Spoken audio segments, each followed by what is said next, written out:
Paz e graça, povo de Deus, hoje eu quero meditar com você sobre a seguinte frase, ou baseado na seguinte frase: elevo os meus olhos. Essa frase está baseada no Salmo 121, versículo 1 e 2, que diz: elevo os olhos para os montes, de onde me virá o socorro? O meu socorro vem do Senhor, que fez o céu e a terra. Salmo 121, juntamente com outros salmos, que vai do Salmo 120 ao Salmo 134, é tido como o Salmo de degraus, Salmo de romagem ou Salmo dos peregrinos. Salmos estes que eram cantados por aqueles que desciam para Jerusalém, de todas as partes de Israel e até do mundo, para celebrar ao Senhor nas três principais festas de Israel: a Páscoa, o Tabernáculo e o Pentecostes. Pois bem, quando o salmista propõe eleva os meus olhos, ele está querendo dizer algo com isso. E eu entendo, segundo as Escrituras, que elevar os olhos para o monte é olhar para além da aparência. Por que eu digo isso? Bem, Jerusalém era uma cidade cercada por montes. A própria Jerusalém, ela estava edificada, está edificada sobre um monte. O templo estava edificado sobre um monte. Os montes eram comuns serem lugares de culto e de adoração. Infelizmente, quando Israel estava em decadência espiritual, os montes eram usados para se cultuar aos falsos deuses, Baal, Azera, Astarote e outros deuses. Ou seja, era um lugar de culto, infelizmente, culto idólatra, culto pagão. Mas os montes também significavam um lugar alto, um lugar de segurança. Cidade edificada sobre o monte é muito mais difícil de ser vencida, tomada. Ou seja, monte significa lugar de adoração, de culto, embora que seja adoração e culto a falsos deuses. Mas se Deus ou a cidade de Deus e o templo de Deus está edificado sobre o monte, também pode significar um lugar de adoração a Deus, mas também significa um lugar de segurança. O salmista diz: eleva os meus olhos para o monte, os montes, de onde me virá o socorro?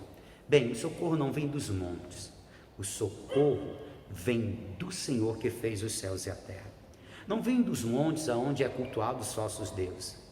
Entre os cananeus existiam deuses que eram chamados deuses dos montes, e acreditava-se que esses deuses eram mais poderosos que os deuses das planícies. Mas o salmista diz: eu não vou adorar, eu não vou esperar o socorro que venha dos deuses dos montes. O meu socorro vem do Deus que é maior e infinitamente maior do que os deuses falsos do monte, porque o meu Deus é o Criador dos céus e da terra. É desse Deus que eu espero o socorro, é desse Deus que eu espero a ajuda, o auxílio em tempo propício.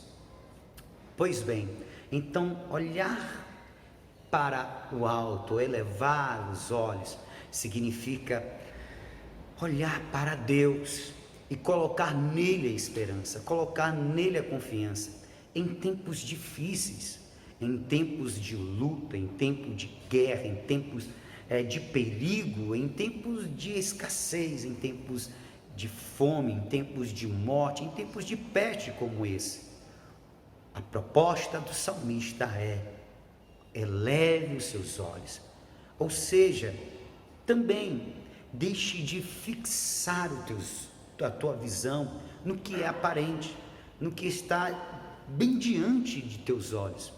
Deixe de formar a tua compreensão da vida limitando-se ao alcance da sua visão, porque a nossa visão tem um alcance limitado, a nossa visão natural tem um alcance limitado. Mas quando nós acrescentamos essa visão, uma fé, então a nossa visão ela vai além das aparências, ela vai além do que aquilo que está patente aos nossos olhos, que está ao nosso redor, a nossa realidade. Ela avança para o sobrenatural, sim, para o inacessível, sim, olhar para o alto, elevar os olhos, elevar os nossos olhos para aquele que está acima dos montes, está nos céus dos céus, assentado no seu alto e sublime trono, mas como disse o profeta Isaías, também está do lado daquele cujo coração é contrito e quebrantado para o restaurar. Bem, nesse primeiro momento eu quero propor para você que está passando por momentos difíceis, momentos de lutas, e você olha para o seu redor, ou seja, um olhar no nível linear, no nível horizontal, e você não vê saída, você só vê as lutas e dificuldades, e você não sabe como se desvencilhar, você não sabe como vencê-las. Eu te proponho a elevar os teus olhos, sim, elevar os teus olhos para o alto, para aquele que habita no mais alto sublime trono, no Senhor, elevar e fixar os teus olhos no Senhor, e nele colocar a sua fé, esperança e confiança, porque certamente, por sua bondade e graça, Ele vai te auxiliar. Nessa segunda parte, eu quero propor para você elevar os seus olhos, para você cuja maior luta não é a externa, mas a interna, é a interior. Eu quero falar para você, cristão, meu amigo, servo e serva do Senhor, que tem por maior dificuldade vencer as suas paixões, vencer o seu lado carnal, o seu lado de desejos mundanos. Você que tem, vez ou outra, deslizado e caído em tentações e cometido pecado. Teu coração e a tua alma está cheia de culpa e de pesar. Eu quero te dizer que você também pode olhar para o alto. Existe uma passagem bíblica que se encontra em Números capítulo 21. Sim, lá em Números capítulo 21, na altura do versículo 22, se não me falha a memória. Deixa eu consultar aqui. Números 21, versículo de número 24 a seguir. O que aconteceu? Israel no deserto, sendo cuidado diretamente por Deus. Israel que estava aprendendo a conhecer a Deus. Israel que estava sendo por Deus liberto e transformado. Israel, aquela geração é a geração que tinha dificuldade de se submeter à vontade de Deus. Deus por várias vezes disse que era um povo de duro serviço. Pois bem, nessa passagem que vai do versículo 4 ao versículo 9, Israel murmura, Israel peca contra o Senhor, contra o líder que Deus levantou, Moisés, quando rejeita a provisão divina, o maná. Eles dizem, esse maná, esse pão é desprezível. Não há túmulos, não há terras onde pudéssemos ser enterrados lá no Egito, porque nos trouxe esse deserto. A murmuração é a expressão do coração ingrato, um coração rebelde, um coração que está indisposto para servir, seguir a Deus e ser-lhe grato pelos seus cuidados. Eles pecam e Deus envia serpentes, que essas serpentes, elas ao picarem os murmuradores, eles faleciam, mas logo eles se arrependeram. Depois de muitas mortes, eles se arrependeram e buscaram o Senhor através do seu servo Moisés e pediram, e confessaram, melhor dizendo, pecamos contra o Senhor e contra ti, mas intercede por nós. Ao se voltar para Deus arrependido, Deus logo propõe um meio para que eles sejam curados das serpentes abrasivas. Qual é o meio? Moisés faz uma serpente de bronze e coloca no meio do arraial ou num lugar alto, para que todo aquele que for picado pela serpente, ao olhar para a serpente de bronze, seja curado.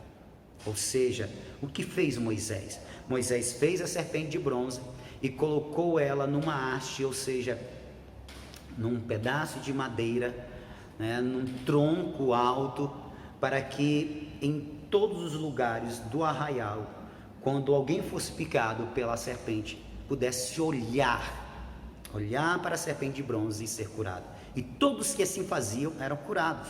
O que significa isso? É uma proposta para olhar para o alto. A serpente de bronze estava num lugar alto. Mas eu quero te dizer o seguinte: da serpente de bronze não emanava poder. Era só uma serpente de bronze. O poder estava primeiramente no coração daquele que se arrependia, no coração daquele que arrependido confessava o seu pecado, no coração daquele que arrependido e confessando o seu pecado, ele cria, ele aceitava a proposta divina para ser salvo da morte. Qual é a proposta divina? Olhe para a serpente, olhe para a serpente de bronze. Então o poder emanava da fé posta no meio por Deus proposto. Ou seja, nós podemos alcançar salvação, nós podemos alcançar o perdão, uma cura, nós podemos alcançar a bênção de Deus, a graça de Deus, quando nós aceitamos da parte de Deus o que Ele propôs por nossa salvação. Profeta Isaías, capítulo 45, versículo 22, ele diz, é um convite também a olhar para o alto, elevar os olhos, olhar para Deus. Ele diz, olhai para mim e sede salvo, todos os termos da terra, porque eu sou o Senhor e não há outro. Oh, aleluia! Deus convida você, a nós, a olhar para Ele, nos momentos de perigo, mas também nos momentos de nossas fraquezas e quedas. Deus é misericordioso e compassivo para nos perdoar. Não adianta encher o coração de culpa e tentarmos nos justificar, ou tentar colocar a culpa em outro. Não adianta nos enchermos de culpa e tentarmos nos punir. A punição pelos nossos pecados já foi executada em Cristo Jesus. Jesus levou sobre ele os nossos pecados. Jesus sofreu por causa dos nossos pecados. Bem disse o profeta Isaías, por suas feridas, pisaduras, nós fomos sarados dos nossos pecados, porque os nossos pecados foram sobre eles lançados.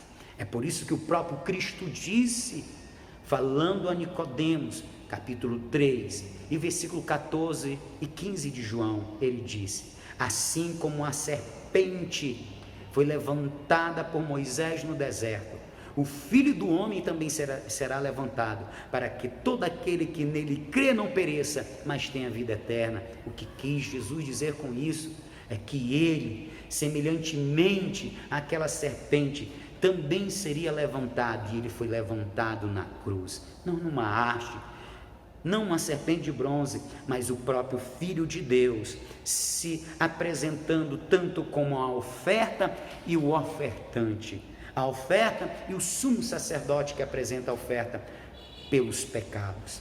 Ele foi levantado na cruz do Calvário, para que todo aquele que olhar para ele com fé, e entender que Ele é o meio proposto por Deus para a salvação das nossas almas, e aceitar por fé essa verdade, e buscá-lo com esta mesma fé, será salvo da condenação eterna, salvo de uma vida de sofrimento e horror na eternidade, e ao invés da morte eterna, receberá a vida eterna. Todas as vezes que você cair ou pecar, lembre-se, Jesus Cristo foi levantado na cruz do Calvário. Jesus Cristo morreu a minha morte. Jesus Cristo levou sobre ele os nossos pecados, e não os pecados antigos apenas, mas todos os pecados, o meu, o seu, de toda a humanidade. Na primeira epístola de João, capítulo 2, versículo 1, ele diz o seguinte: meus filhinhos, digo isso para que não pequeis, porém se pecar, tens um advogado junto ao Pai, Jesus Cristo. O que João está querendo dizer? Eu não estou recomendando isso para vocês, para que vocês se sintam em liberdade para pecar, para que vocês se sintam à vontade para pecar. Não é para que vocês pequem. Porém, se vocês vierem a pecar, se vocês vacilarem, fraquejarem, caírem, lembrem-se, existe um advogado junto ao Pai, Jesus Cristo, que foi levantado na cruz para nos salvar de nós mesmos, para nos salvar de nossos pecados, para nos salvar da condenação eterna. É essa palavra que eu tenho para você neste dia. Eu espero que ela seja fonte de vida para você e para todos que ouvirem.